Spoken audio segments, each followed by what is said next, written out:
Assalamu alaikum. Peace be with you.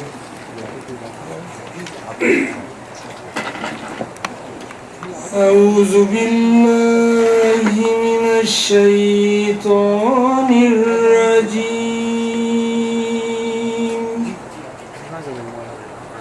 بسم الله الرحمن الرحيم.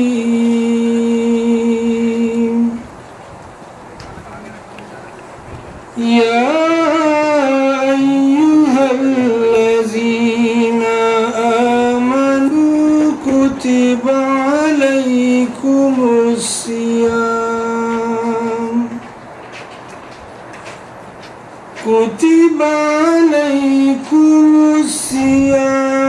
كما كتب على الذين من قبلكم لعلكم تتقون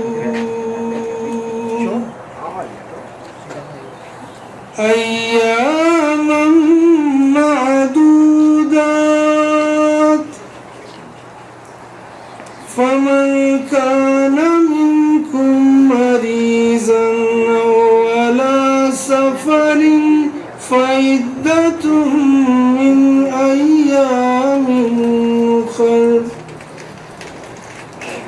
وعلى الذين يطيقونه فدية طعام مسكين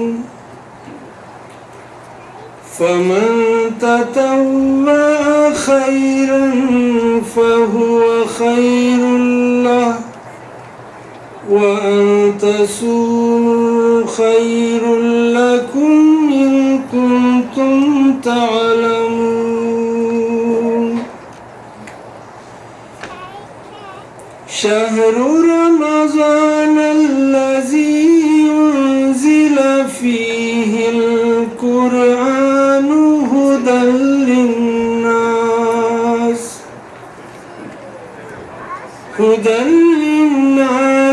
وبينات من الهدى والفرقان فمن شهد منكم الشهر فليصم ومن كان مريضا أو على سفر فعدة من أيام أخر يريد الله بكم اليسر ولا يريد بكم العسر ولتكملوا العدة ولتكبروا الله على ما هداكم ولعلكم تشكرون. وإذا سألك عبادي عني فإني قريب أجيب دعوة الداعي إذا دعان فليستجيبوا لي وليؤمنوا بي لعلهم يرشدون.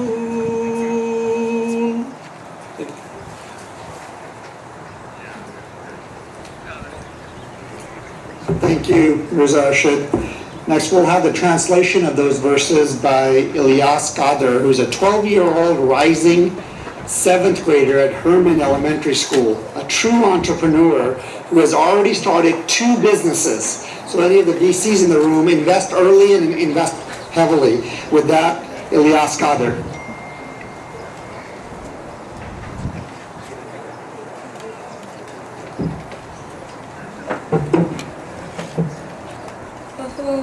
Assalamu alaikum. I will recite the translation of the verses recited. In the verses, Allah is Arabic for one God. O ye who believe, fasting is prescribed for you, as it was prescribed for those before you, so that you may guard against evil. The prescribed fasting is for a fixed number of days. But whoso among you is sick, or is on a journey shall fast the same number of other days. And for those who are able to fast only with great difficulty is an explanation the feeding of a poor man. And whoso does good of his own according is it better for him. And fasting is good for you if you knew. The month of Ramadan is that in which the Quran was revealed as a guidance for mankind with clear proofs of guidance and discrimination. Therefore, whosoever of you is present at home, you in the month let him fast therein. But whoso is temporarily sick or is on a journey shall fast the same number of other days. Allah desires ease for you, and He desires not hardship for you, and He desires that you may complete the number and that you may exalt Allah for His having guided and you that you may be grateful. And when my servants ask thee about me, say, I am near, I answer the prayers of the supplicant when they prays to me, so they should hearken to me and believe in me, that they may follow the right way.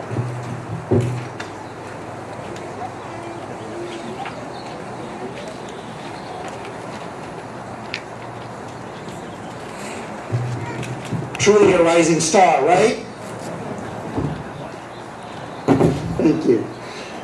With that, I'd like to ask the members of the board of directors of the Ahmadiyya Muslim community, Silicon Valley, to please stand. The members of the Lajna Imaiya board of directors on the ladies' side to please stand, and the auxiliary members to please stand, and everyone see who the leadership of the Ahmadiyya Muslim community, Silicon Valley is.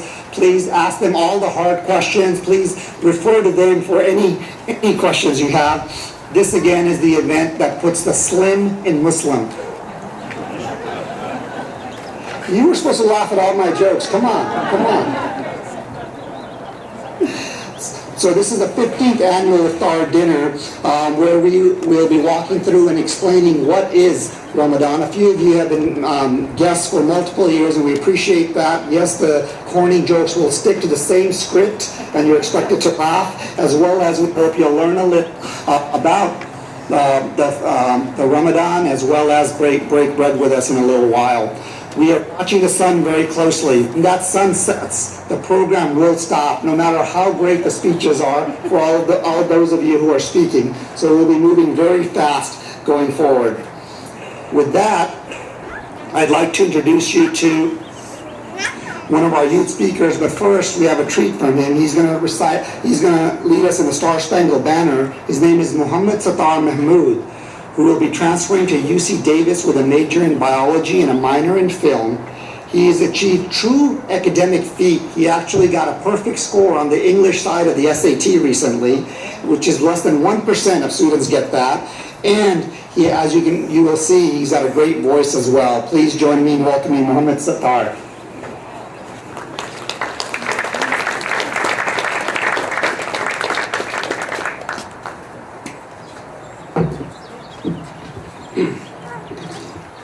Oh, say, can you see by the dawn's early light, once so proudly we hailed out to twilight's last gleaming, whose broad stripes and bright stars through the perilous fight o'er the ramparts we watched were so gallantly streaming, and the rocket's red glare, the bombs bursting in air, gave proof through the night that our flag was still there.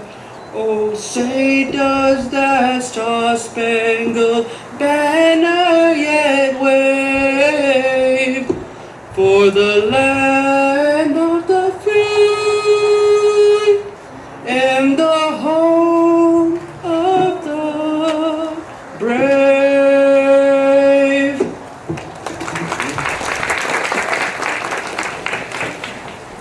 He'll be back for more. And now I'd like to introduce you to the president of the Ahmadiyya Muslim Community Silicon Valley. This is his 25th year as president. He used to have black hair, as did I when he first became president. But now, in his 25th year, he's led in the purchase of this facility and many, many great things in Silicon Valley. He's also the vice president of the Ahmadiyya Muslim Community USA, the national chapter of the Ahmadiyya Muslim Community. I must remind you, he's usually a really nice guy, but he hasn't eaten for 16 hours. So just bear that in mind while he speaks. With that, Wasim Malik.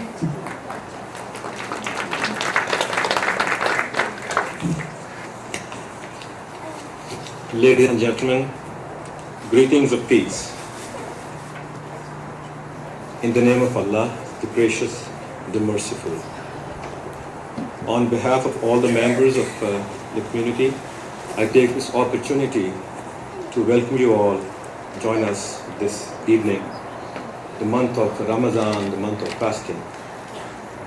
My colleague will talk about Ramadan and fasting momentarily, but permit me to say a few words about the Ahmadiyya Muslim community. Ladies and gentlemen, we are Muslims who believe in the Messiah, Mirza Ghulam Ahmad of Qadian, India, who came to revive and bring about a renaissance in the faith, who came to unite the mankind under one banner, the banner of peace, love, justice, morality, and tolerance. Ahmadiyya Muslim community is a dynamic and fast-growing international movement within Islam. It was founded in 1889 by Ahmad the Messiah. The community, ladies and gentlemen, spans over 200 countries with membership exceeding tens of millions. Ahmadiyya Community USA, established in 1920, is the oldest organized American Muslim organization. Ahmad the Messiah claimed to be the metaphorical second coming of Jesus of Nazareth and the divine guide whose advent was foretold by Prophet Muhammad, peace be upon him. The community believes that God sent Ahmad, like Jesus, to end religious wars, condemn bloodshed, and reinstitute morality and peace.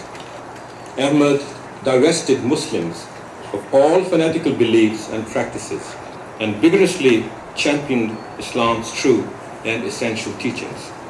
Ahmad the Messiah condemned any punishment for blasphemy or apostasy and any violence to spread faith. Quoting from one of his books titled Message of Peace, he said, and I quote, "Religion is worth the name only so long as it is in consonance with reason. If it fails to satisfy that requisite, if it has to make up for its discomfiture in argument by handling the sword, it needs no other argument for its falsification. The sword it wields cuts its own throat before reaching others." Unquote. Ladies and gentlemen, 5 spiritual leaders have succeeded Ahmad the Messiah since his demise in 1908. The community's 5th and current spiritual head, Mirza Masroor Ahmad, resides in United Kingdom. Under the leadership of its spiritual successors, the community has built over 1,600 mosques, 500 schools, and over 30 hospitals around the world, and essentially in the underdeveloped world. Following the pristine teachings of Islam, the Ahmadiyya Muslim community is running various humanitarian projects in order to alleviate the adversities borne by deprived people, irrespective of their creed, caste, or color. We seek, ladies and gentlemen, no praise for these activities, Our only desire is to help such people stand upon their own 2 feet so that they can fulfill their hopes and aspirations and hence live contentedly with dignity and freedom. Similarly, fundamental to Islamic teaching is that Muslims must live peacefully with all members of society and never cause them any harm or distress. Despite this, unfortunately, many people associate Islam with violence and warfare, even though nothing could be further from the truth. No matter what terrorists may claim, under no circumstances are indiscriminate attacks or killings ever justified. Islam has enshrined the sanctity of human life. In the Holy Quran, chapter 5, verse 33, Allah says, and I quote, "Whosoever killed a person, it shall be as if he killed all mankind. And whoso gave life to one, it shall be as if he had given life to all mankind." Unquote. What a clear and categorical statement. Ladies and gentlemen, we must always remember that if we seek to pursue our own interests at all costs, the rights of others will be usurped, and this can only lead to conflict, wars, and misery.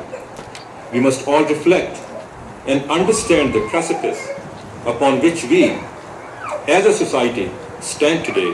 We must recognize the purpose of our creation.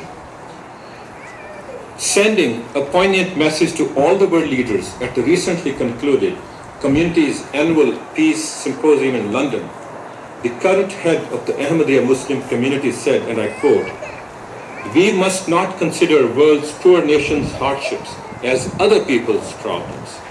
Instead, we must realize that the result of such poverty has severe implications for the wider world and directly affects global peace and security. The fact that children have no option but to spend their days collecting water for their families means that they are unable to go to school or to attain any form of education.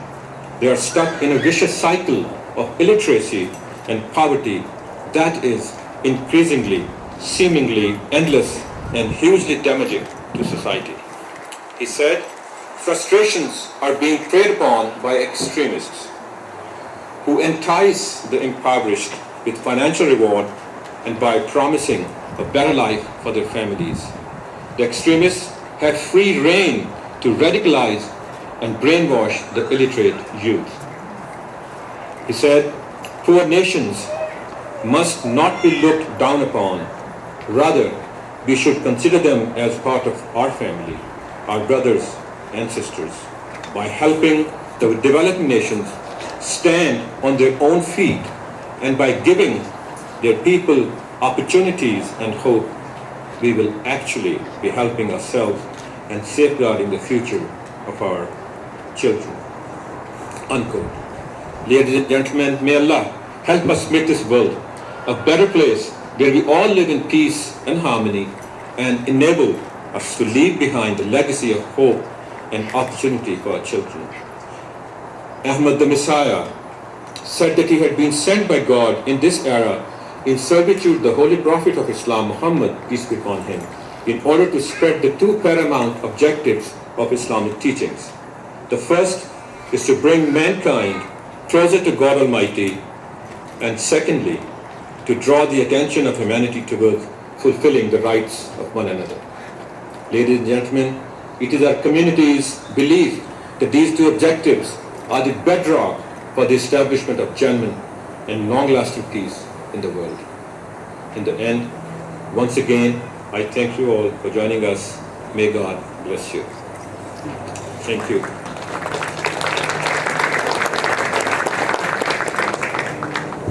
Now we'll have 2 speeches where they'll, 2 individuals will share their perspective on the purpose of this month of Ramadan and how it goes. First, we'll have a youth speaker who is again Muhammad Sattar Mahmood. And since I've introduced him, come on up, Muhammad Sattar.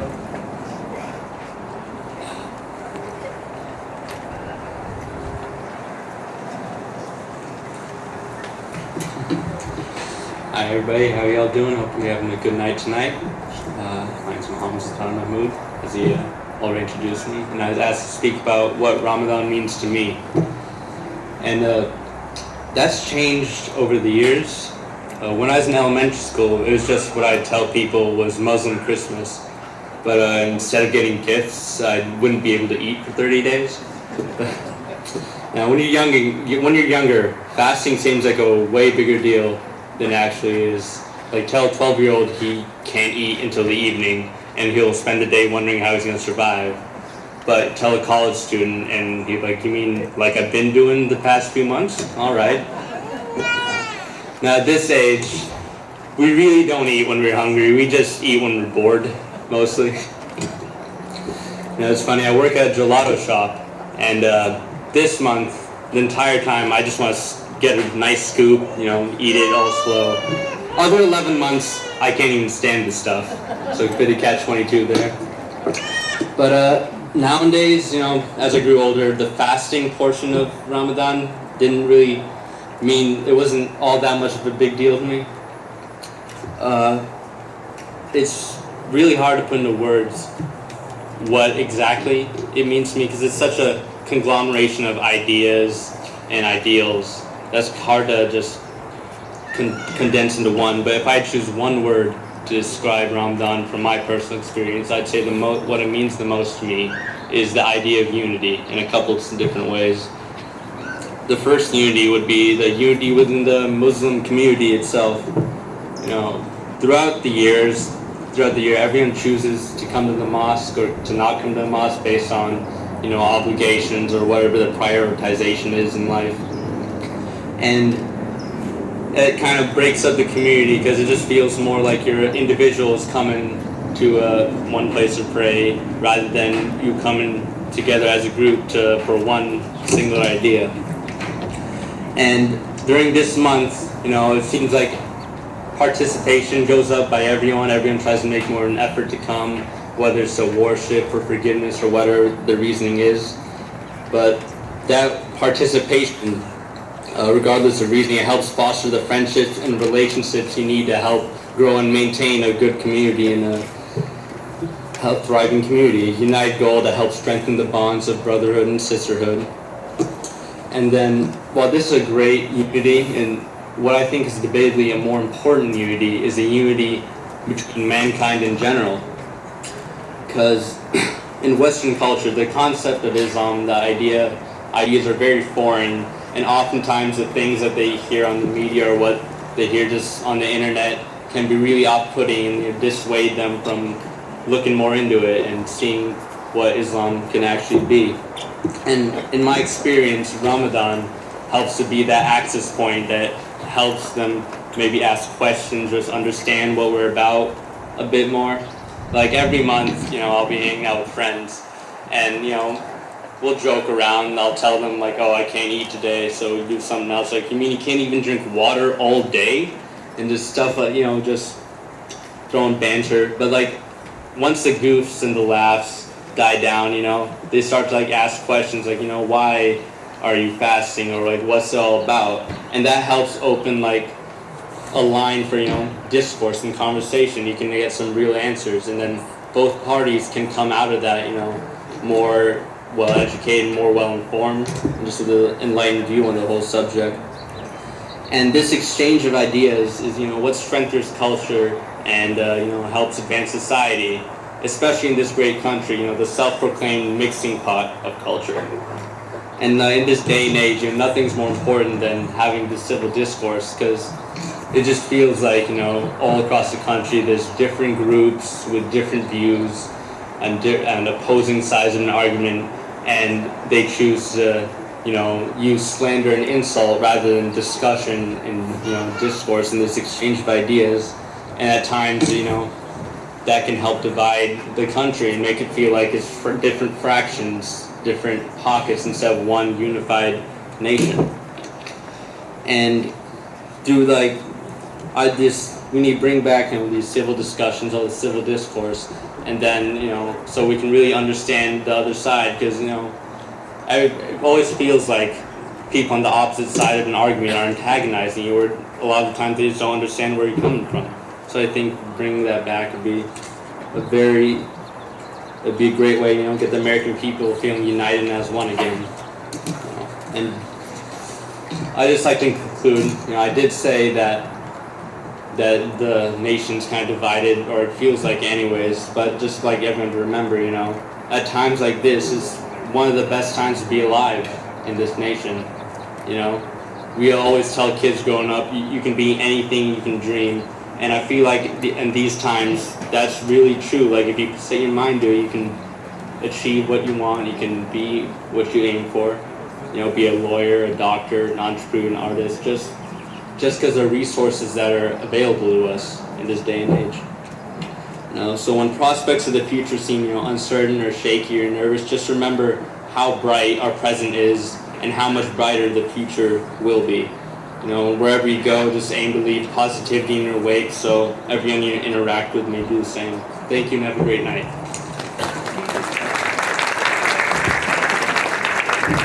Our future is bright with youth like Ilyas and Muhammad Sattar. Next we have our quote-unquote adult speaker, who is Iftar Khan. Iftar moved to Silicon. He born and raised in the UK. He moved to Silicon Valley recently. He's been a director with Apple Computers for the last 17 years. With them, he did a foreign stint for 2 years as well. He was in Texas for 2 years. Thank you. More importantly, he is the president. He's the principal of the Tahir Academy, which is an academy, a school for 7 to 15-year-olds that teaches Islamic knowledge, comparative religion, and academic skills. He's literally printing our future, and he started a blog called Seed to STEM. Seed to STEM, a great blog which talks to parents about how to help our students understand science, technology, engineering, and math. With that, Iftar Khan.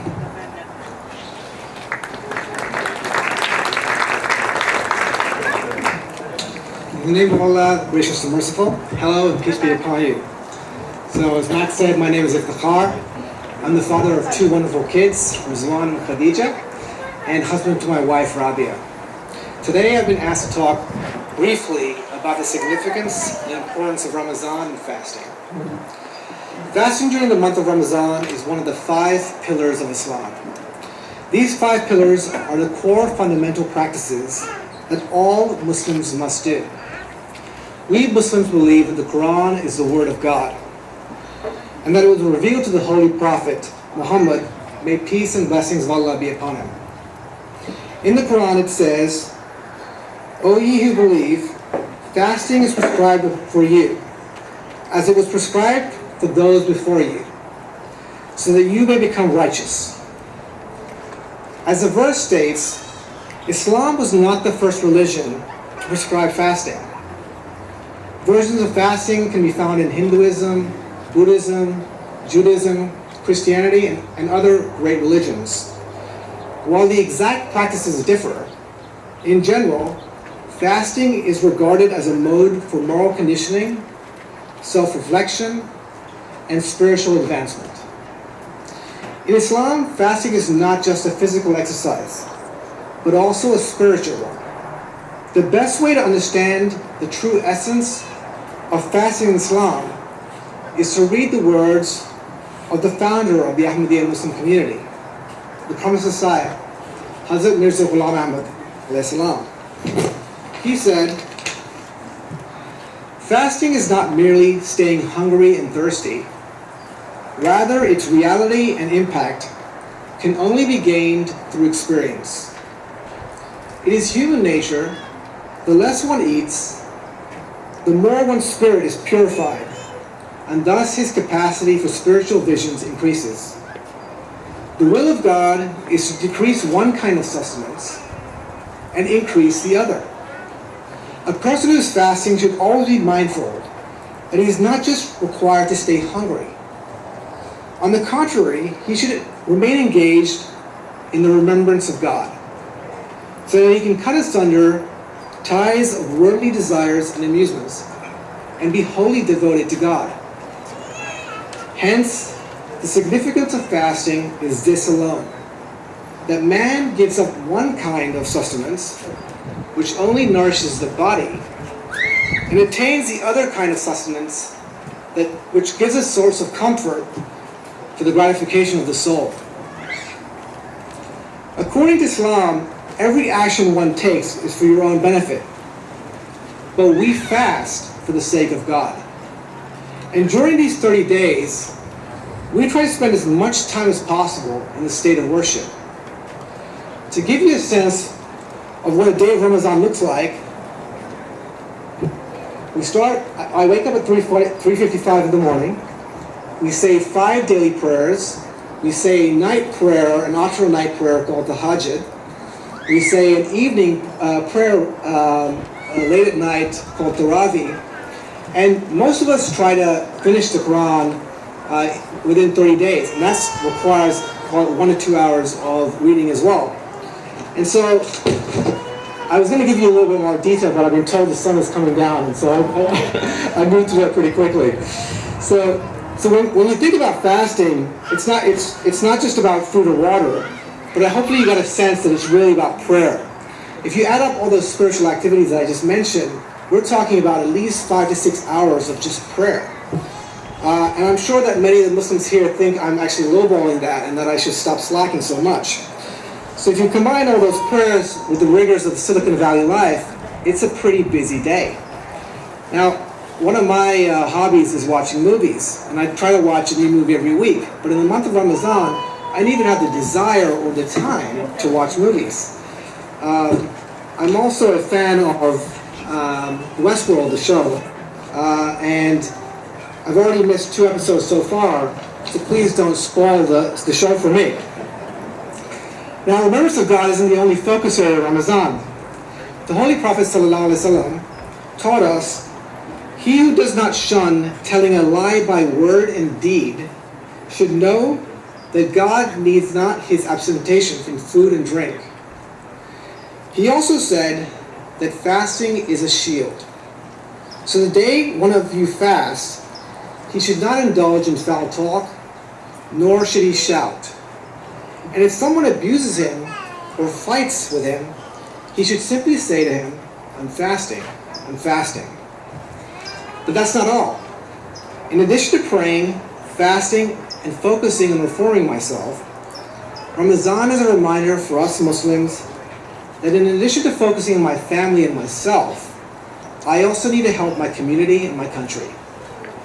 Just today, millions of dollars were raised in a Humanity First telethon to build hospitals in Central America, wells in Africa, and provide food for the hungry here in the U.S. The Khalifa of Islam and the head of the Ahmadiyya Muslim community says, when fasting is based on righteousness, it produces a beautiful society, creating a spirit of sacrifice for each other. One is drawn to the needs of the underprivileged. And this is very important because it was the blessed model of the Holy Prophet that during the Ramadan, his almsgiving and charity amplified like a gale storm. This becomes a source of removing anxiety from society and creates feelings of empathy for the less fortunate among those who are well off, and feelings of love and gratefulness in the hearts of underprivileged believers for their well-off brothers. Islam requires fasting for all Muslim adults because it sets a high bar for all Muslims in trying to obtain the grace of God. However, what I love about the religion is it's a practical religion. Islam does not desire the practice to be a burden on those who are not able to fast. Thus, those that are incapable of fasting due to sickness or travel are exempt from fasting in the month, and they are required to complete their fast later in the year. For those who can't complete it later in the year because of their age or because they have sustained sickness, they pay into a fund that feeds the hungry. When it comes to children, they aren't expected to fast until around the ages of 16 to 18. However, because this month is so special, my kids often wake up on the weekends with me, have breakfast, pray with me, and they fast for as long as they can. Now, some of you may listen to my description of Ramadan and shake your head believing that you could not do this. But trust me, you can. Yes, I'd love to have my normal morning cup of tea or enjoy lunch with my team, but as the saying goes, time flies when you're having fun. And you'll be surprised by how quickly your body adapts. The reason why we love to fast is the act of resisting food and drink keeps you in a perpetual state of worship. So every time I say no to that donut, I remind myself why I'm doing this. If you add up all the aspects of fasting Ramadan, what it means is that for these 30 days, I'm literally the best version of myself. And the reality is that after 30 days of being the best version of myself, there's a good chance that some of these good habits that I've developed and cultivated over these 30 days will continue for the next 330 days. Fasting and Ramadan enables us to operationalize all these behaviors throughout the year, before, during, and after Ramadan. And it reminds us of the spirit of this holy and blessed month and pushes us to continue to strive for excellence in our behaviors, to embrace and help humanity. Thank you.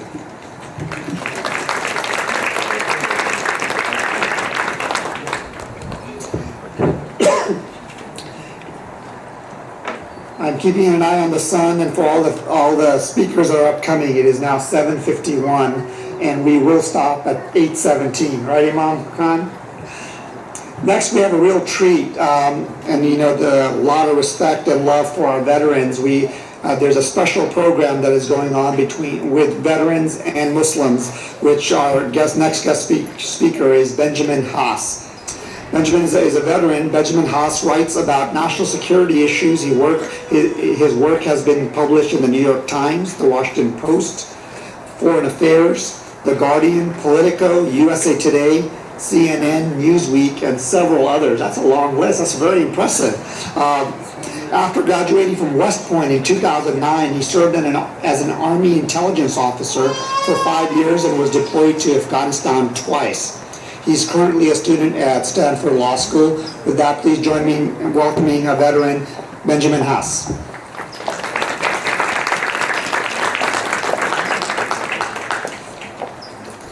Thank you, Mohammed, for that great introduction. And thanks for everybody for hosting me here tonight, especially Majib Ajaz, who unfortunately could not make it tonight, Faisal for bringing me and hosting me, and again, Mohammed for facilitating my given remarks.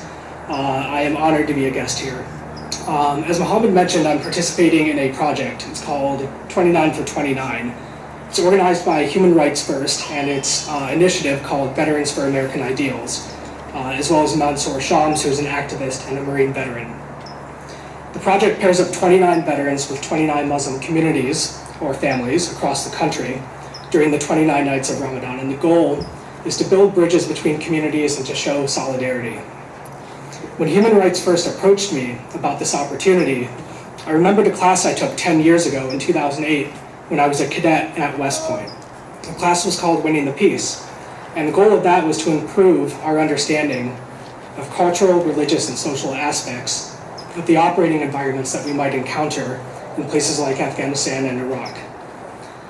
We went to Jersey City. We spent 2 nights at the Islamic Center of Jersey City. We ate together. We prayed together, we engaged in deep discussion, and we learned from each other.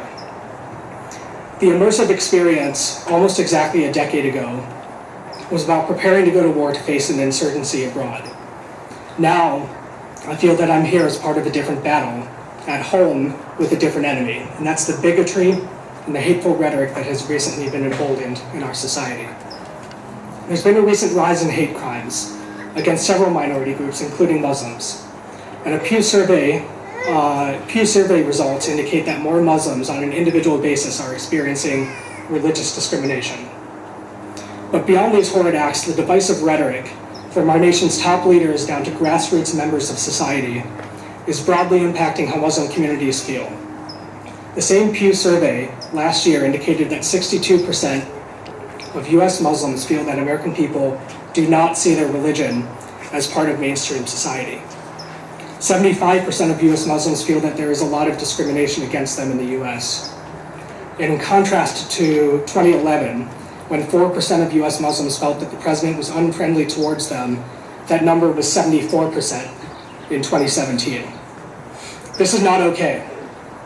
Americans, whatever their race, ethnicity, religion, gender, or sexual orientation, should not have to and cannot feel targeted and disaffected. When I served in the Army after graduating from West Point, I was defending, along with fellow service members, some of whom were Muslim, our country, the values it should represent, and the protections it should provide, including the inclusion and celebration of minorities, their constitutional rights, and their human rights. Today, those values are under attack from within, and the least I can do now to defend them as an individual, this time at home and as a civilian, is to show solidarity with the Muslim communities around me and to be a public advocate. My responsibility to support these values did not end when I took off the uniform. There's a lot of work to be done, but I believe that together we can get there.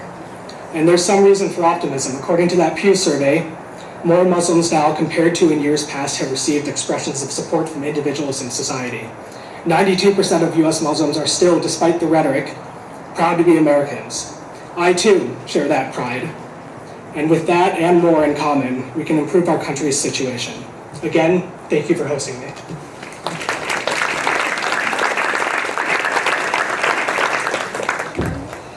Thank you, Benjamin. That was very thoughtful and very, very thought-provoking. Thank you for coming as well. And I'm sure Majid will enjoy. Make sure you have him barbecue as well. He's very good at that.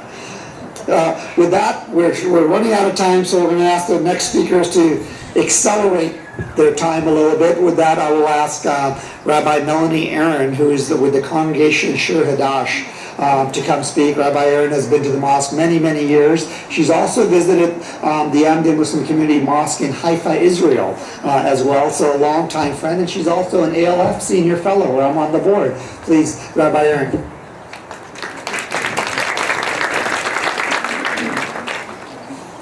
I'd just like to take a moment to talk about one common thread among world religions, and that is the Golden Rule. Last week at our congregation, as part of the celebration of Shavuot, the Feast of Weeks, which commemorates the giving of the Ten Commandments on Mount Sinai during this lunar month, we hosted a guest artist, Beth Grossman. She has done an art installation with 12 different versions of the Golden Rule, ranging from the three monotheistic religions, Judaism, Christianity, and Islam, to Eastern religions, including Buddhism, Hinduism, and Shintoism, the religions of Native American spirituality, and African traditional religion. The Golden Rule appears in Leviticus 19, love your neighbor as yourself. That's how it is also quoted in the New Testament. The Talmud states it in the negative, what is hateful to your fellow, to you, do not do to your fellow. And in Islam, similarly, it is stated, no one of you is a believer until he desires for his brother that which he desires for himself. So I'm not going to belabor it by telling you about all the other religious traditions, but it is very interesting. I want to just conclude with a little joke.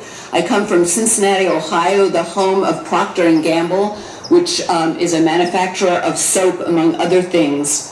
A rabbi and an executive from Procter & Gamble sat next to each other. It could have been an imam or a priest or a minister. And the executive turns to the clergy and says, you know, religion's been around for a long time, the Golden Rule, but look at what a mess the world is. And the clergy turns to the executive at Procter & Gamble and says, how many tons of soap do you create? But look at that boy, his hands are dirty. And the executive says, well, soap only works if you use it. Similarly, the Golden Rule. So let's put it to work.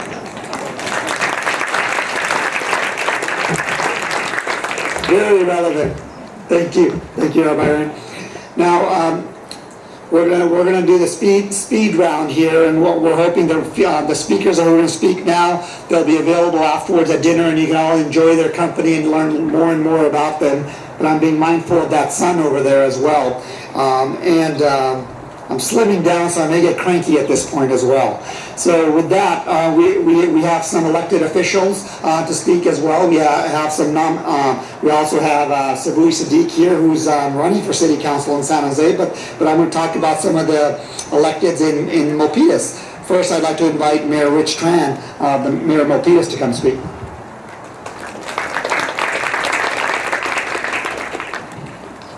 Assalamu alaikum. Hey, it's good to be back this year. I'll tell you what, the Iftar is a special night where we break bread and enjoy a meal together. And I just want to say that here in Milpitas, you know, there's a few times a year where our faiths and our families come together, and it could be Thanksgiving, it could be Christmas, and just like those, it could be Iftar. When I think about Ramadan, I think about a few F's. So I think about faith, I think about family, I think about fasting. Food's not in there. Food's not in there.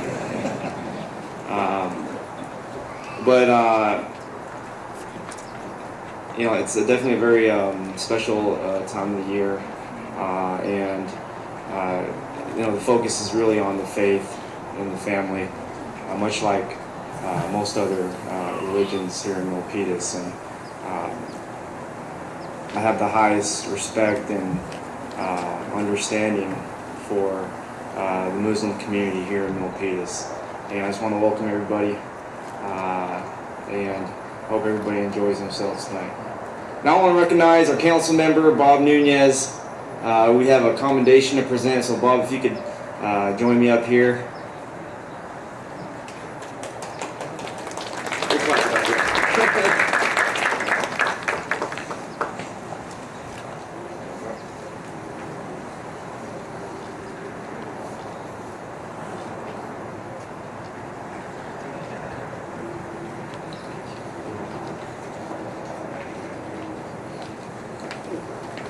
See, I kept it short. I can talk a lot. We also want to invite the former mayor, Jose Esteves, to come say a few words as well.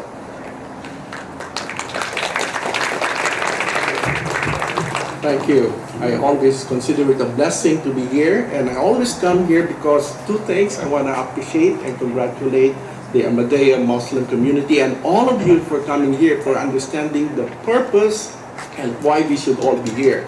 And definitely two things. We support uprightness and righteousness of an individual, and also harmonious relationship of everybody regardless of who you are.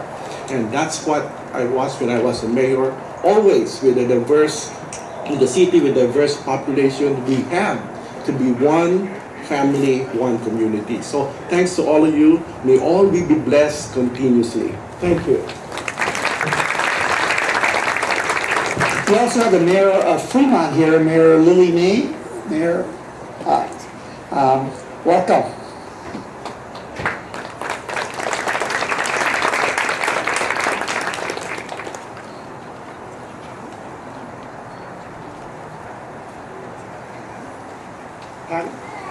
Come on.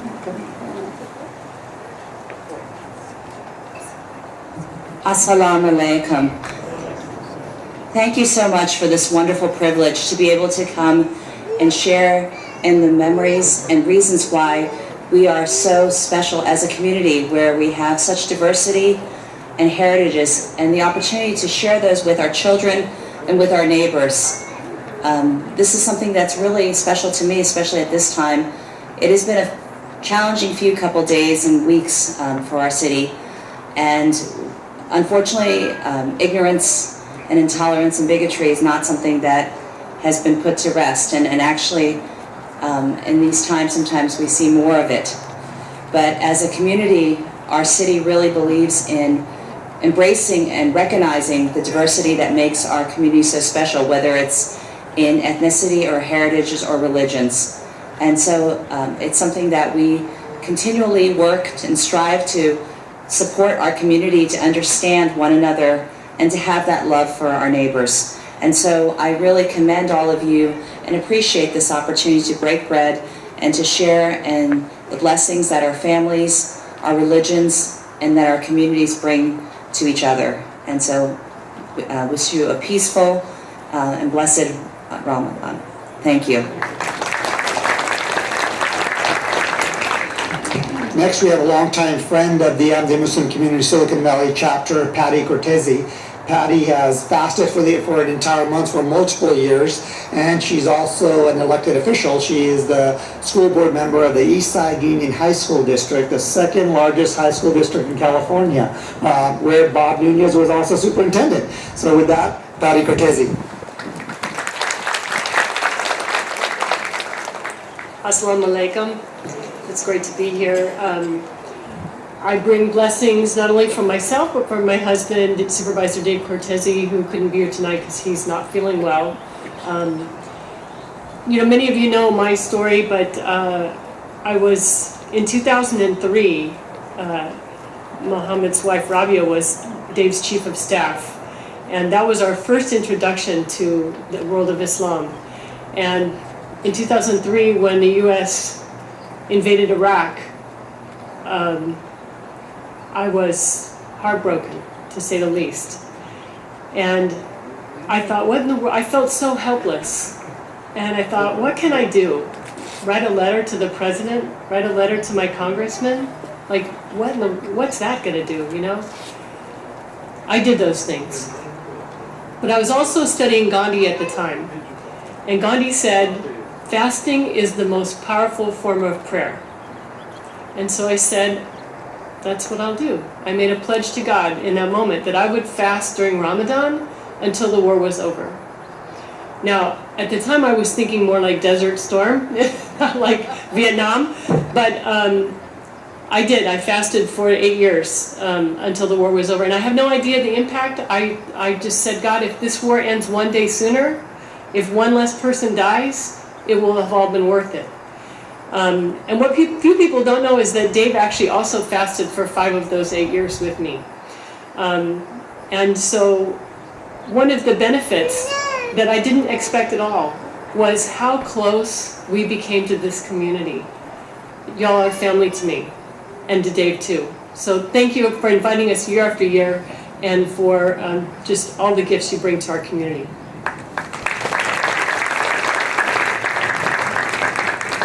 We're also proud to have the support of our law enforcement and public safety here. First, I'd like to invite the police chief of Milpitas, Chief Corpus, to come speak.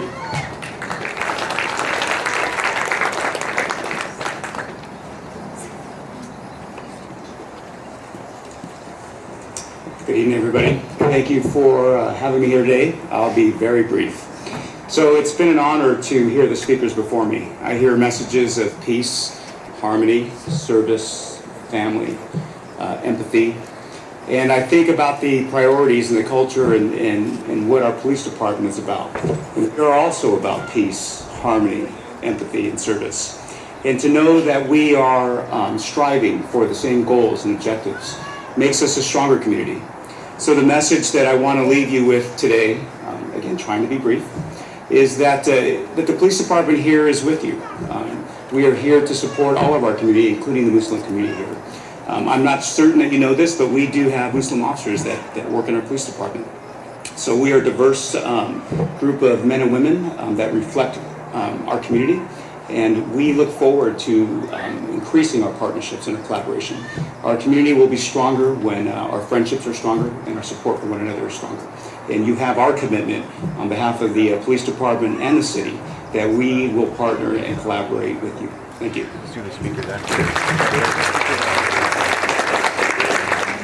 Now I'd like to invite our Fire Chief Frawley, to come up and speak as well.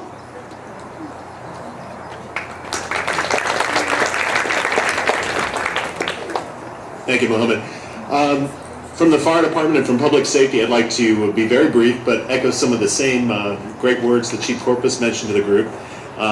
Public safety is an essential component of supporting the community and also gaining support from the community. So the opportunity to be part of tonight's dinner and to hear the great words in terms of having strength within the community only strengthens our mission in public safety. So again, thank you for inviting me tonight. Thank you. Now, I would like to invite a few people of faith to come up as well. First, Anvo, who's our neighbor as well. Dr. Anvo? He's not here. Okay. We'll keep moving. With that, I'll invite Reverend Dr. Eileen Augustine, who is the president of the Universal Church of the Master, San Jose.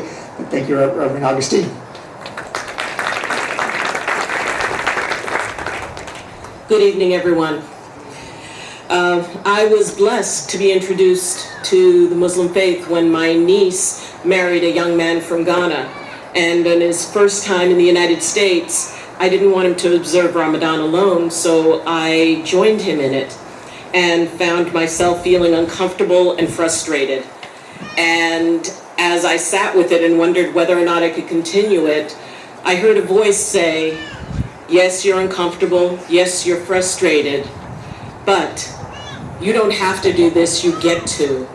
And if you're willing to trust me, you have beautiful gifts waiting for you on the other side. And as I consider the world that I live in right now and the country I live in, I find myself uncomfortable and frustrated. And I consider it a huge gift that I received during that fast because I heard that same voice say, I know you're frustrated and I know you're uncomfortable, but if you will trust me, there are amazing gifts that are waiting for you. So thank you for having me here. I bring you greetings from the Universal Church of the Master, and know that we stand with each and every person here in love and in faith. Thank you.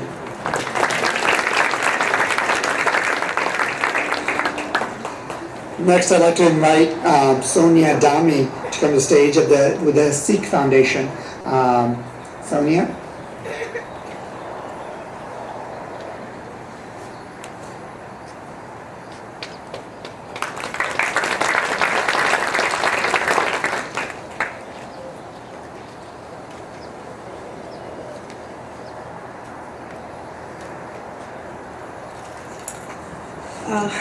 Good evening, ladies and gentlemen.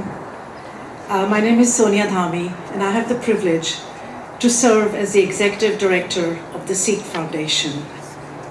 The Sikh Foundation, and for myself, greetings on this joyous occasion of the Iftar dinner. A few words about the Sikh Foundation.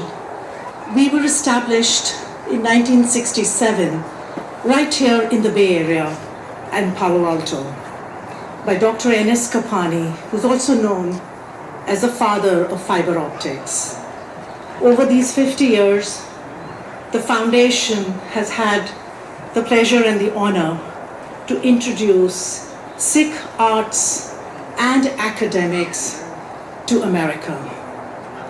In 1991, the foundation established the first chair of Sikh studies in the University of California in Santa Barbara. And since then, 3 other chairs have followed at different campuses all across California. And in America now, there are 5 chairs of Sikh studies. Along with our focus on the academic, the foundation has had a very determined mission to promote Sikh arts. And this was not easy. 50 years ago, there was no word such as Sikh arts. And it was in 1974 that in our journal that we introduced this word. And today, in 2018, Sikh arts is celebrated in museums. There have been numerous publications, and there is great support from the community and interest from collectors. And today, I'm very proud to say that the foundation has supported over 7 Sikh art exhibits all over the world at leading museums, including the Smithsonian, the Victoria and Albert in London, the ROM in Toronto, and very proudly, right here in the Bay Area, the Asian Art Museum. So thank you very much for sharing that. I really appreciate it. Thank you. Thank you very much. Really appreciate it. Keep being mindful of the time, and I'd like to invite Imam Khan to come speak, who has been Imam in the Silicon Valley chapter of the AMC, Ahmadiyya Muslim Community Silicon Valley, for the past few years, and his great grandparents lived in the valley as well. With that, Imam Khan.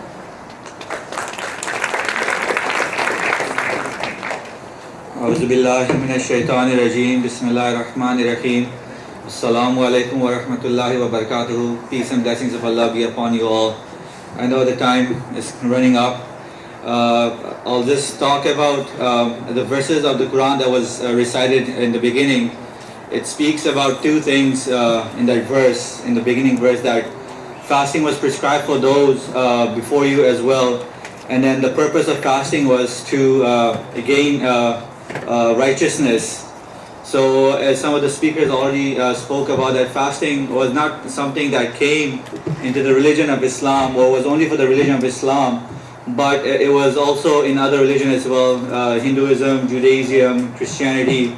So it was something, and when we read the verses of the Bible, we find out that Prophet Moses, peace be upon him, and Jesus, peace be upon him, they all fasted, but there are the practices are different. For example, in Hinduism, we have fasting where they cannot eat something that is cooked on fire. Or in Christianity, there are different types of fasting. Some fast for some days, or some they can only drink water and juice. So different types of fasting. So it is something that was in our religion as before as well. And the common part in this is that all the prophets that came, or the fasting, the religion, the purpose was to gain spiritual benefit or spiritual uplift, and to gain righteousness and to gain the pleasure of God Almighty. So with this, I welcome all the guests, and please do stay and enjoy the breaking of the bread and then dinner afterwards as well. Thank you all for coming. Thank you very much. I'll do a silent prayer, and those who want to join as however they please, they can join me in silent prayer. Please join me in silent prayer.